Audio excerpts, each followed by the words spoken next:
I'm cleaning some alpaca wool today. This wool right here is essentially just like it was when it came off of the animal, which is not really that bad, but I don't want to be turning this into yarn. So I want to get it nice and clean so that I can card it and then spin it up. The first step is usually to work over the top of a screen. This is a really small one, but I wanted to bring it in here to show it to you. I have a larger one that I use outside when it's nice weather. It's wintertime right now, so it's not a good time for that. But what I like to do is place it on top of my screen and then go through and just try to get out as many bits of the barn as I can. They say that if you really don't like somebody, make them a sweater that still has bits of the barn in it. I guess it'll scratch the whole time. So I try to be really careful. Pretty much every step that I do as I'm working with the wool, if I see any bits of the barn, I'll take them off. At this point, I'll also grab any of the really tiny bits that came off on the shaver because that won't work very well unless I want a really irregular yarn that has chunks in it. Sometimes that's a good thing. But generally speaking, I want all mine to be nice long locks, which fortunately the alpacas work really well that way. Once I've removed all of the bits that I can find, I'm ready to actually wash it. And if you look underneath the screen here, you'll see that there's quite a bit of dirt already that's come off. This is why I like to do this part when it's outside. My next step is to prepare 4 buckets of water. I need to fill 2 of them with hot soapy water. I make it so that the water is as hot as will come out of my tap. And then I add about 1 tablespoon of Dawn to the bottom of both of those and fill them up a little more than halfway. And then my next 2 buckets are actually rinse water, and so I still do as hot as I can and fill them up halfway. And it's really important that I fill all of these at the same time so that the water can start to decrease temperature at the same rate, because if I went from really hot water to really cold or vice versa, then it would felt my wool, and I don't want that to happen. So now I'll take my wool, and I do, a couple of handfuls. Place it in my bucket. I know that some people will do like lingerie bags, that kind of thing, put them in it. I haven't found that it makes any difference when it comes to carding it.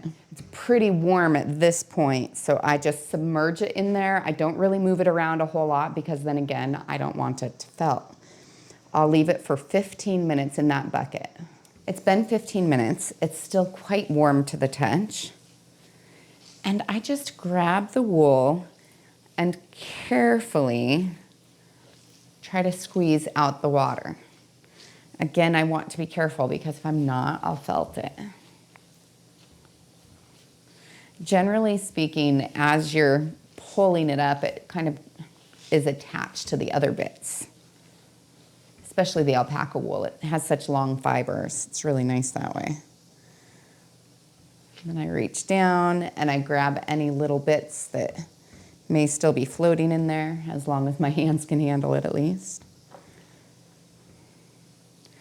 And I wish that this was a light colored bucket so that you could see just how dirty this is. And it wasn't with any mixing, nothing. All I do is I put the fiber in and I submerge it. And so I'll do that into the next one. This is what came out of the first bucket. Ew, right? And all that was a little bit of Dawn and the hot water, and it falls right out. It's super great. This is the best method that I've found to get my wool nice and clean. It'll get better. Now, I don't dump this bucket down the sink because there can be some fiber left behind, and so it can clog up the sink. I just take it outside. I dump it right on the lawn. So now bucket number 2 is done. And I'll do the same thing. I just keep repeating this where I lift it up and I kind of squeeze the water out of it, kind of milk it. I don't know if you guys know how to milk, but you squeeze the top and then you do each individual finger under it. So it kind of works it down.